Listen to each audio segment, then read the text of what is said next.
So I'm just going to say hello because I don't know whether this is going to go on Bentley's Backwards Bushcraft or the Mystic Order of the Sacred Circle. I'm not really sure, but I am headed out for my nightly.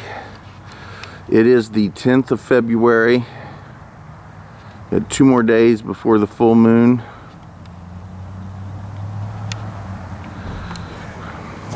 It's 18 degrees out here. The sun sets at 6:14 and it's about that right now. I'm getting out a tad bit late. I'd like to be a little further along on my walk, but I am technically starting my walk before the crossroads between sunset or sunrise and sunset, so I'm good. I am going to I don't know, I'll decide when I get back home whether or not this is after I edit it up. I'll decide whether or not it's going on Bentley's Backwards Bushcraft or the Mystic Order of the Sacred Circle. Now, if it goes on the Mystic Order of the Sacred Circle, I might film my ritual protection and cleansing and affirmation that I do on a nightly basis. I have filmed it before, but thus far I've not posted it, so I don't know, we'll see. But we will continue. Right now I'm still I'm about a half a mile or so away from the actual woods, so unless anything exciting happens, I'll wait until we get close to the woods before I turn this back on.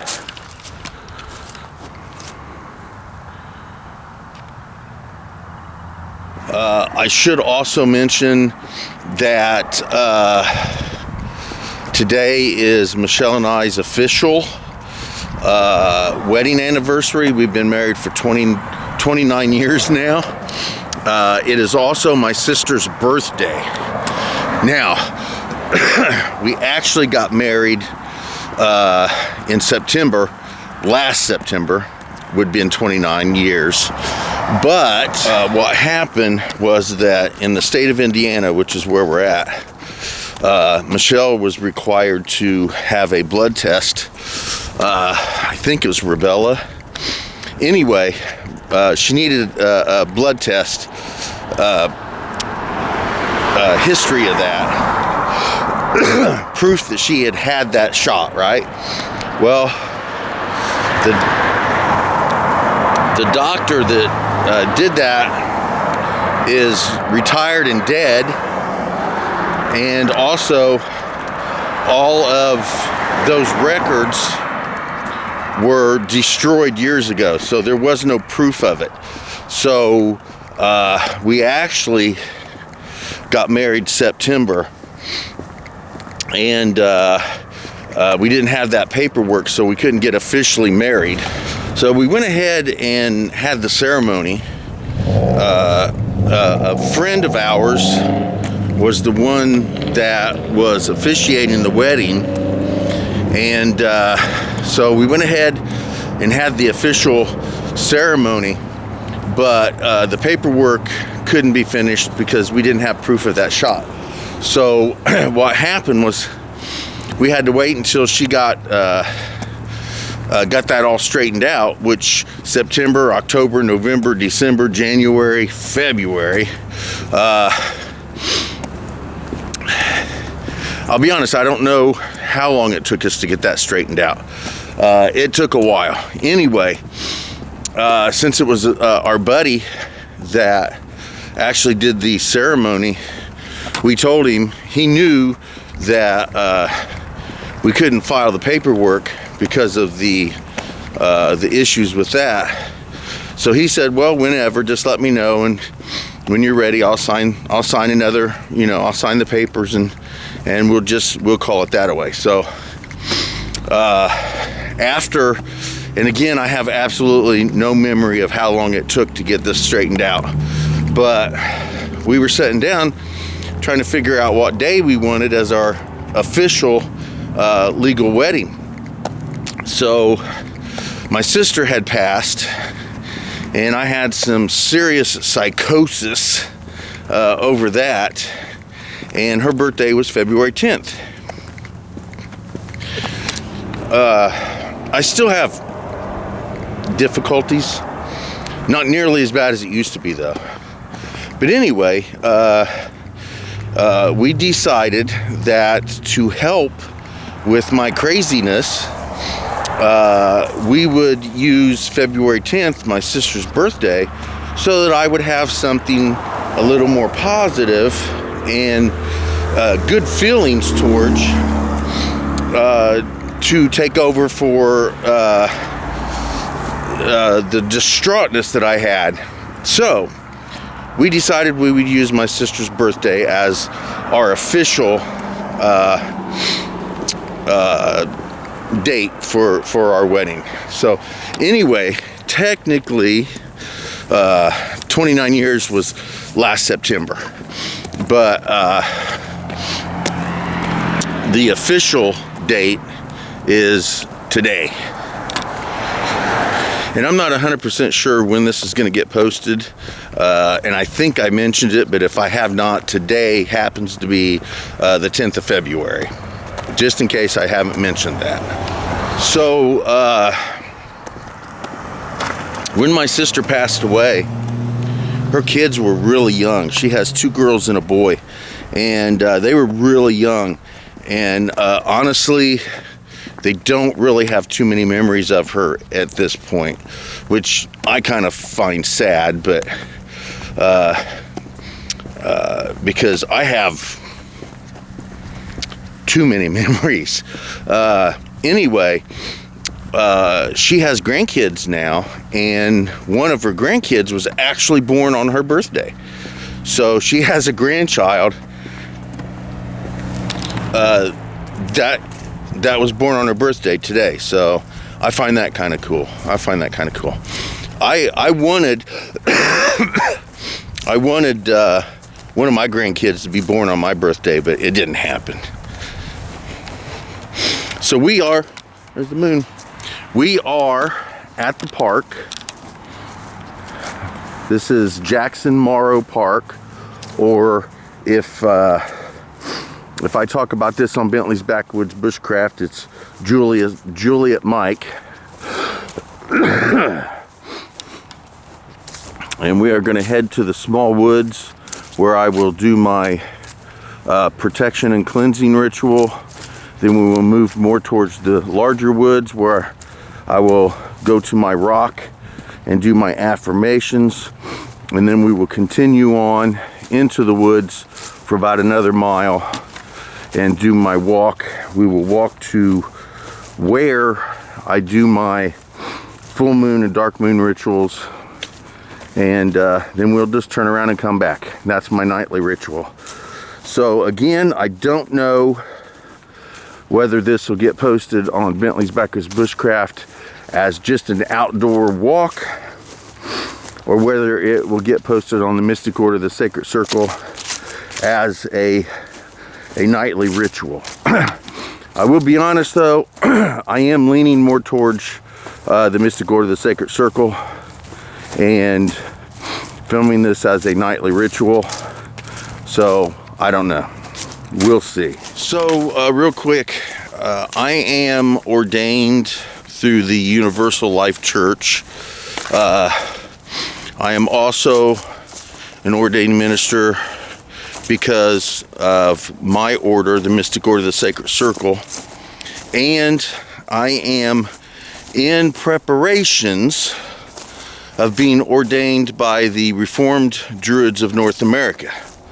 And the reason I mention this is because the first thing I'm about to do is an adaptation of one of the Reformed Druids of North America's beginning rituals, which was developed in the early 60s when they first got started.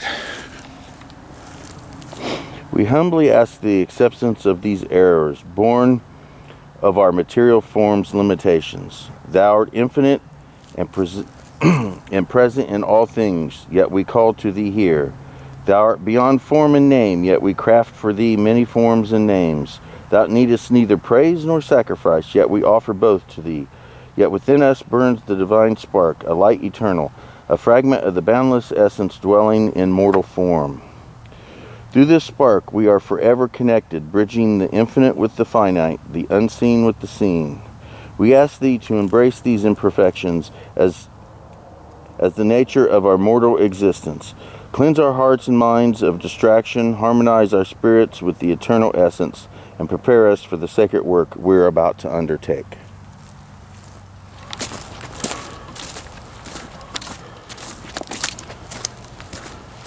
You can see the circle from here.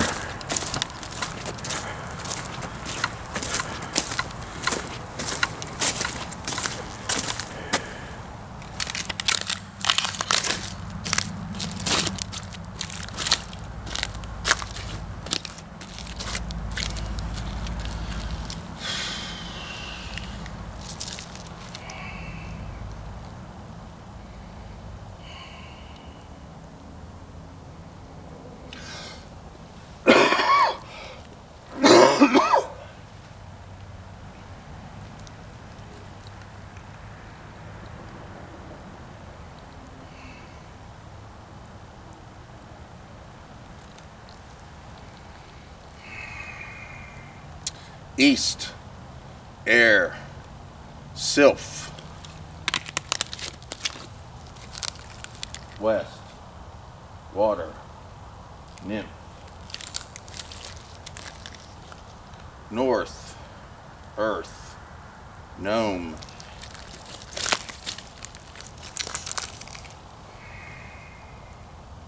South, fire, salamander.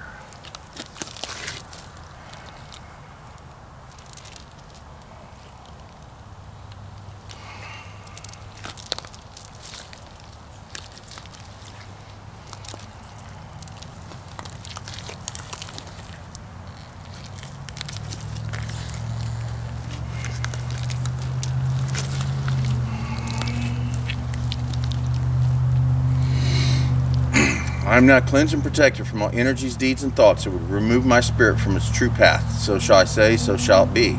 I am. I am now cleansed and protected from all energies, deeds, and thoughts that would remove my spirit from its true path. So shall I say, so shall it be. I am. I am now cleansed and protected from all energies, deeds, and thoughts that would remove my spirit from its true path. So shall I say, so shall it be. I am.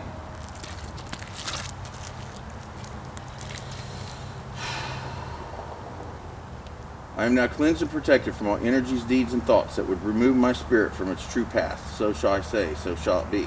I am. East, air, sylph. West, water, nymph. North, earth, gnome. South, fire, salamander.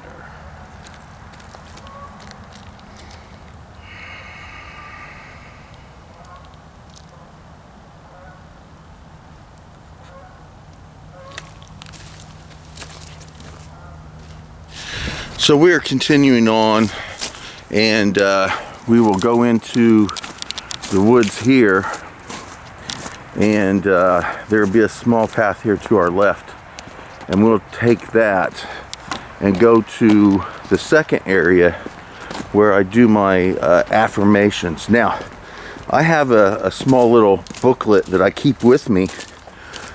Somehow that is a trigger for me remembering the affirmations. If I do not have that booklet in my hand and opened, I tend to forget the affirmations. But if it's open, even though I tend to look at it, I don't really look at it. It just subconsciously, at this point, I have it there, but it's not really needed. As long as I have it with me and in my hand, I have everything memorized. But I tend to forget it if I don't have it in my hand. So you will see me holding that booklet, and I will have a light on it because, again, it's just part of my process, because I can't truly remember it unless I have it open.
With each bead, I connect deeply to the spirits of my ancestors, drawing their guidance and protection. As I move each bead, I invite the blessings of the sun, moon, and stars in my life, illuminating my path with clarity and purpose. And each bead's touch on the divine feminine masculine energies within me, achieving balance and strength. Gratitude, I weave these beads into a tapestry of peace, sending love and healing to all beings across the realms. Through these beads, I affirm my place in the sacred web of life, knowing I am interconnected with all living things. As I move each bead, I embrace the shadow within, finding strength and wisdom in the darkness. With each touch, honor the cycle of life and death, understanding that endings bring new beginnings. Through these beads, I connect with the mysterious and unseen forces of nature, respecting their power and influence. In each bead, I acknowledge chaos and order of the universe, finding balance in the ever-changing flow. These beads, I accept the duality of light and dark within me, harmonizing both to achieve true balance. These beads, I ground myself in the strength and stability of earth, feeling secure and supported. As I touch each bead, I flow with the gentle, purifying energies of water, embracing change and renewal. Through these beads, I ignite my inner fire, fueling my passion, courage, and transformation. With each bead, I connect to the wisdom and clarity of air, breathing in inspiration and insight. These beads remind me of my connection to the spirit, the divine essence that unites all elements and beings.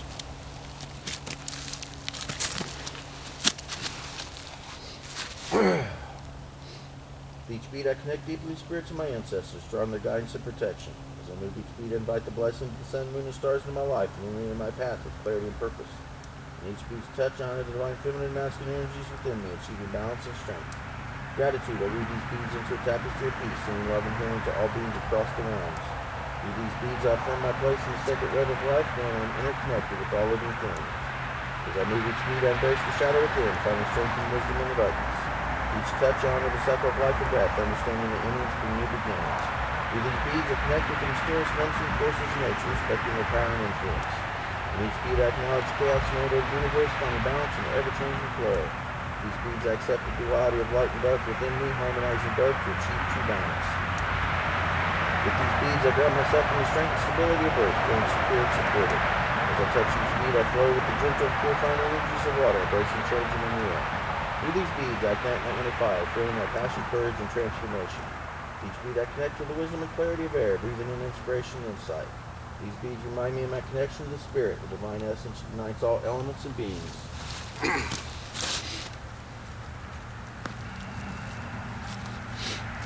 Each bead, I connect deeply to the spirits of my ancestors, drawing their guidance and protection. As I move each bead, I invite the blessings of the sun, moon, and stars in my life, illuminating my path with clarity and purpose.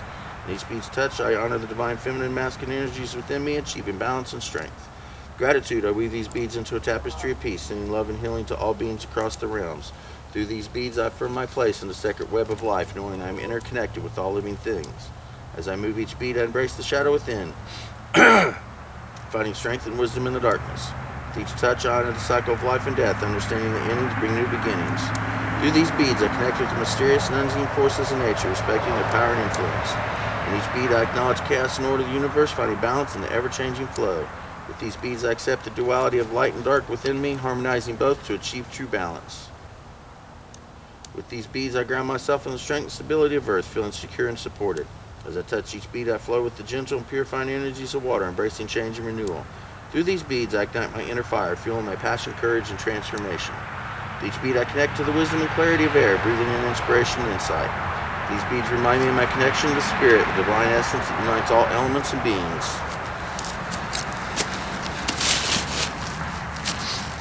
With each bead, I connect deeply with the spirits of my ancestors, drawing their guidance and protection. As I move each bead, I invite the blessings of the sun, moon, and stars into my life, illuminating my path with clarity and purpose. In each bead's touch, I honor the divine feminine and masculine energies within me, achieving balance and strength. Gratitude, I weave these beads into a tapestry of peace, sending love and healing to all beings across the realms. Through these beads, I affirm my place in the sacred web of life, knowing I am interconnected with all living things. As I move each bead, I embrace the shadow within, finding strength and wisdom in the darkness. Each touch, I honor the cycle of life and death, understanding that endings bring new beginnings. Through these beads, I connect with the mysterious and unseen forces in nature, respecting their power and influence. In each bead, I acknowledge chaos and order of the universe, finding balance in the ever-changing flow. These beads, I accept the duality of light and dark within me, harmonizing both to achieve true balance. With these beads, I ground myself in the strength and stability of earth, feeling secure and supported. As I touch each bead, I flow with the gentle, purifying energies of water, embracing change and renewal. Through these beads, I ignite my inner fire, fueling my passion, courage, and transformation. With each bead, I connect to the wisdom and clarity of air, breathing in inspiration and insight. These beads remind me of my connection to the Spirit, the divine essence unites all elements and beings.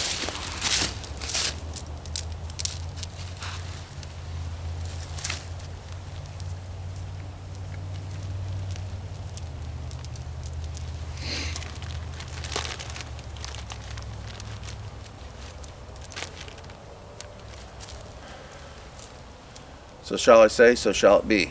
I am. So shall I say, so shall it be. I am. So shall I say, so shall it be. I am. So shall I say, so shall it be. I am.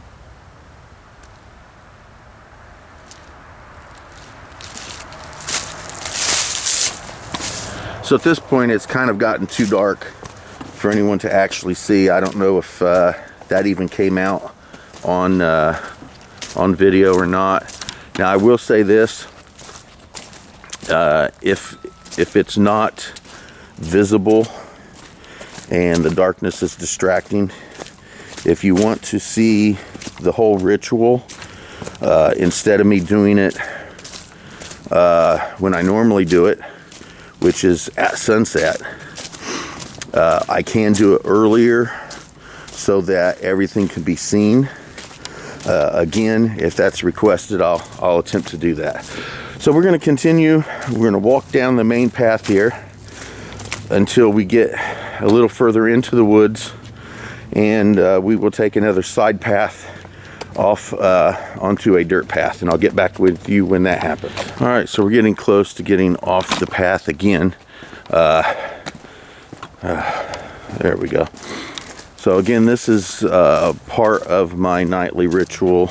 I come through here, walk through the woods, and I walk down to where I do my monthly full moon and dark moon rituals, which again, I can film. I would have to do them during the daytime because it's always at least this dark by the time I get done with my nightly and then get started on the full moon or the dark moon rituals. And that's not something that is going to be seen this dark. Usually I'll bring lights, torches, candles, that sort of stuff. But again, it still doesn't create enough of light. And if I do it during the actual ritual, there may be other people with me, and not everybody wants to be identified as a witch. So if you want to see that ritual, or those rituals I should say, that would have to be something that I would have to do during the daytime, just as a video. I could go through the process of those two rituals as well. And it looks like it's difficult to see out here, at least on the camera. I mean, I can see just fine. I've been doing this route long enough that I could do it without this light. But I will continue to video so you can basically see the whole nightly thing. And once we get to where I do the full moon and dark moon rituals, I can go ahead and turn off the camera, because then it's just a walk back. So I do encourage everybody to openly comment and discuss what they see, what they like, what they don't like, what they would change, that sort of stuff. Just be respectful, honest but respectful. How's that? We'll say that, honest but respectful.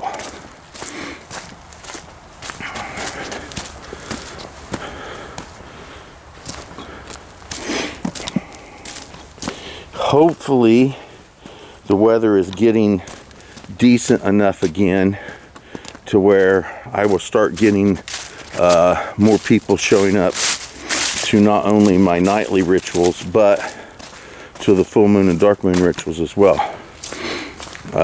So again, make sure you subscribe to the Mystic Order of the Sacred Circle on YouTube, and go over to the Mystic Order of the Sacred Circle Facebook group and join there as well. And here we are. And again, I'm not sure how muddy this is. If it's a little too muddy, we probably won't. It doesn't seem horrible. But it's very difficult to see because of the cold. Hold on one second. Yeah, that didn't really help. All right. So anyway, we are here next to the water, the creek, where we do the full moons and the dark moon rituals. And once we do this ritual, generally we release everybody, and we can either all go back as a group, or sometimes people park in different areas and everybody just separates right here. So there we go, a little bit. You can kind of see me a little bit. So I'm out of the woods now. I'm headed back to the house. That is my nightly ritual. From my house through the small woods with my protection and cleansing ritual, and then to the rock where I do my affirmations, and back to the house is 2 miles, which is 0.666 leagues, which I always found funny. Anyway, the extra walk into the woods and to the creek, the location where I do my full moon and dark moon rituals, adds about another mile. So it is now about a 3-mile trip that I do. I do attempt to do this nightly.